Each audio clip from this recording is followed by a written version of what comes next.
besar yang hari ini menjadi sumber kita.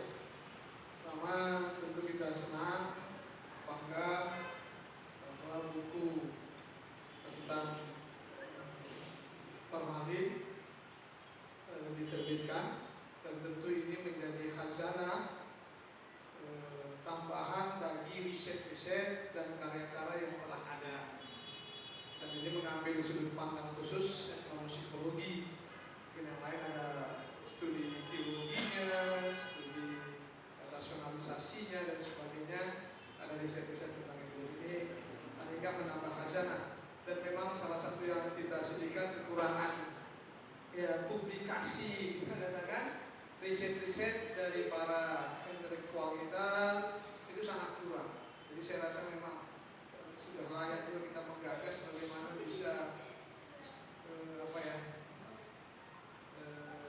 mungkin punya gerakan untuk, kalau tadi pakai istilah Parmalin ada kontribusi, kita punya gerakan berkontribusi untuk menerbitkan beragam riset-riset yang dilakukan oleh berbagai kalangan dari berbagai universitas kita, menjadi sebuah karya intelektual gitu, biar bisa dinikmati oleh orang-orang belakangan. Karena kalau hasil-hasilnya tidak dipublis, tentu saja akan bilang, jangankan hasil-hasil karya kita gitu ya.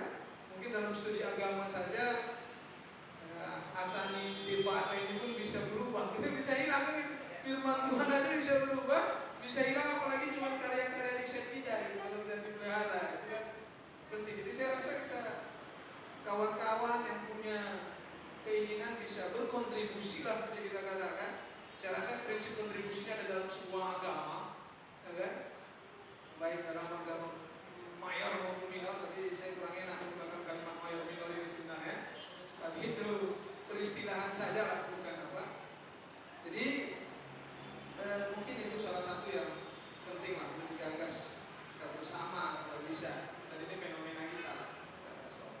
Kalau mengharapkan lebih jauh dari hal-hal lain kan agak susah juga bagi kita. Baik, soal yang kita diskusikan pada hari ini, mungkin secara umum itu dalam teori tradisional ada agama langit, ada agama bumi. Tapi saya kadang-kala tidak ingin dikotomi itu. Bagi saya agama semua langit, begitu. Agama berasal dari langit lah semuanya kita katakan. Tetapi memang tidak bisa kita pungkiri secara perjalanannya alamiah dia menjadi agama bumi. Karena mungkin yang paling besar ketidakmampuan menjaga orisinalitas tadi. Kehilangan orang-orang sucinya, kehilangan kitab sucinya, kehilangan praktek-praktek sucinya dan sebagainya, sehingga orisinalitas itu tidak terjaga. Itu sehingga menjadi agama bumi. Jadi kalau tadi misalnya bahwa Parmalin banyak mengambil dari alam, seolah kan kesannya bahwa agama ini tidak dari langit. Tidak ada orang, dalam tanda petik kalau dalam agama-agama Islam dan sebagainya, tidak ada orang suci yang diutus Tuhan itu mulai jadi nabolon gitu kan kepada masyarakat untuk membawa agama ini. Sehingga alamlah yang menjadi guru. Nah, kalau orang Minang bilang alam takambang lah kan, jadi guru kan begitu. Dia kelihatan. Dan saya rasa itu hal yang lumrah saja di berbagai riset banyak, tentu saja alam menjadi pelajaran. Nah, sehingga saya rasa wajar kalau ada terjadi proses adaptasi dan sebagainya terhadap agama Parmalin ini. Dan dari beberapa riset juga kalau kita lihat agama Parmalin gitu ya, sebagai sebuah agama yang resmi mengambil istilah Parmalin itu dianggap belakangan. Artinya bahwa kalau agama ini memiliki historisitas panjang ke zaman dulu, panjang mungkin ribuan tahun lalu, historisitas ini, tetapi belakangan, maka tentu yang muncul dalam pikiran kita, apakah dulu tanpa nama, gitu kan, bisa-bisa agama tanpa nama, kira-kira begitu, kemudian belakangan diberi nama, atau ini merupakan kreasi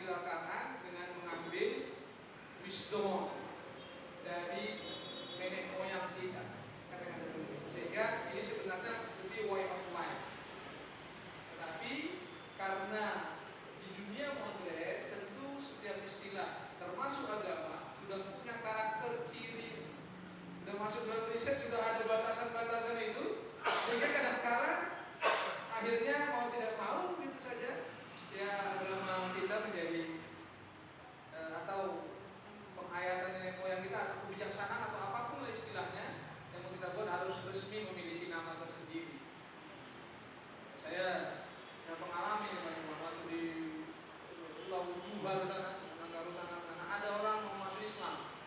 Saya diundang ke sana buat pengajian, majelis ngaji gitu. Waktu orang datang, ada yang mau masuk Islam, ada yang mau kawin. Jadi saya masukkan Islam orang, habis itu nikahkan orang, kira-kira gitu. Jadi ketika mau masuk Islam itu ada beberapa orang, saya tanya, agama sebelumnya apa? Dia bilang Islam. Saya pun bingung. Dia agamanya Islam, mau masuk Islam lah. Saya pun bingung, kok begini mau masuk Islam apa lagi ada agamanya? Itu bikin KTP-nya benar Islam. Islam saya. Jadi ada ustaz di kampung situ, saya tanya, ini benar agamanya Islam, anak-anaknya Islam, pintar ngaji, sholat biasa, anak-anaknya dia sudah punya anak besar, anaknya sudah SD dan gitu. Jadi kenapa mau masuk Islam lagi? Saya pun heran. Jadi akhirnya saya bilang bisa ucap kalimat syahadat. Kalau orang Islam kan kira-kira ucap 2 kalimat syahadat. Paling intinya kan begitu. Enggak bisa. Terkejut saya. Islam bertahun-tahun memegang KTP itu, kawin dengan agama itu, tapi dia tidak bisa mengucap syahadat. Yang paling fondasi paling tidak ternyata. Orang tak pandai sholat saya rasa masih wajar gitu, orang Islam mungkin saja gitu. Tapi kalau nggak bisa syahadat, dulu masuk Islam gimana gitu kan? Akhirnya usut punya usut saya tanya. Jadi kenapa bisa Islam? Persoalan administrasi.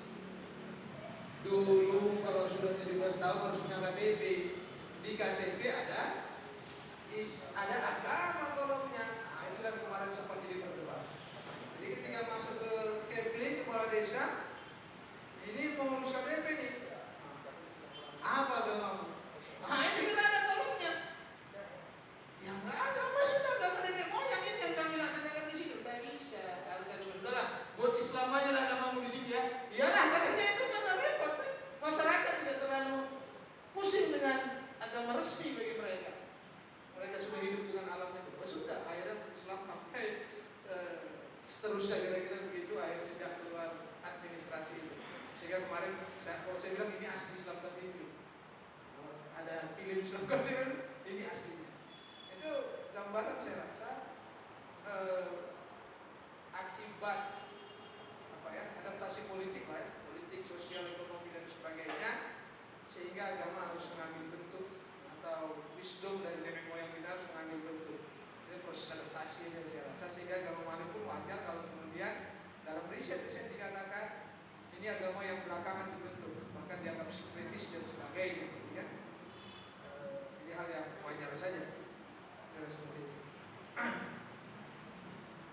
Kemudian dari Bang Selwa tadi bilang apa urusan dengan Syiah hanya ada di tanah kebanyakan dan sebagainya.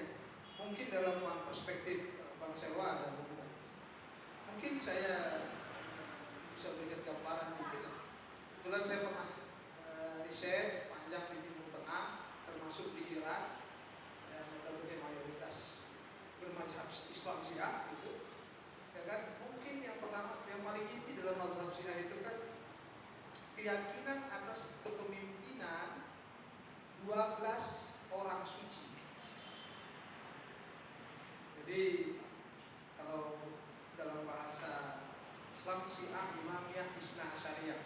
Jadi Syiah yang mengakui ada 12 pemimpin, khalifah, imam, raja maupun istilah yang digunakan yang suci sebagai manifestasi Tuhan.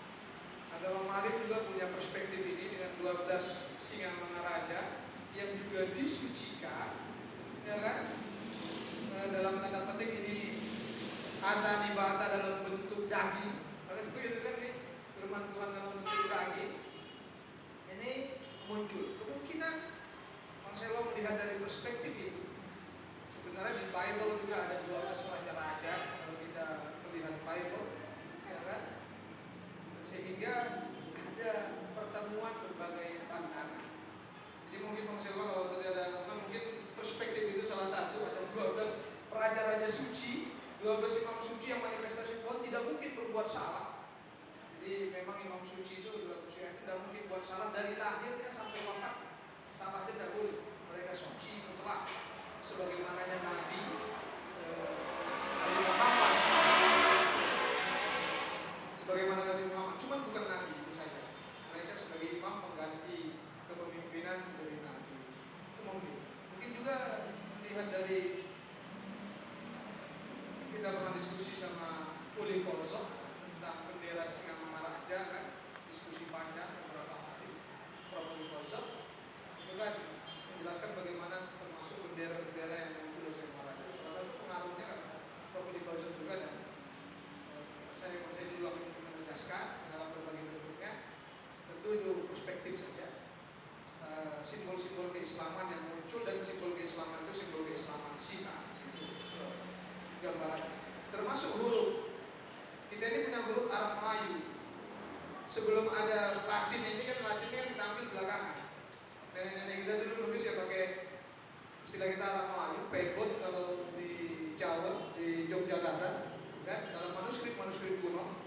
Kebetulan saya menyimpan banyak manuskrip kuno. Saya mendirikan museum sejarah Al-Quran, kan. Pegon itu misalnya, itu huruf orang menyebutnya Arab Melayu, tapi itu sebenarnya huruf diambil dari Persia. Karena Persia itu punya 32 huruf, Arab hanya punya 28 huruf. Ada G, ada C, itu hanya punya Persia. Arab tidak punya, nggak ada huruf G, nggak ada huruf C. Ya kan, kita punya G, C-nya, gitu kan. Banj, kita panca, kita kan banj, kata orang Persia 5, kan. Itu C hanya ada di Persia, tidak ada di huruf Arab. Itu juga pengaruh diantara.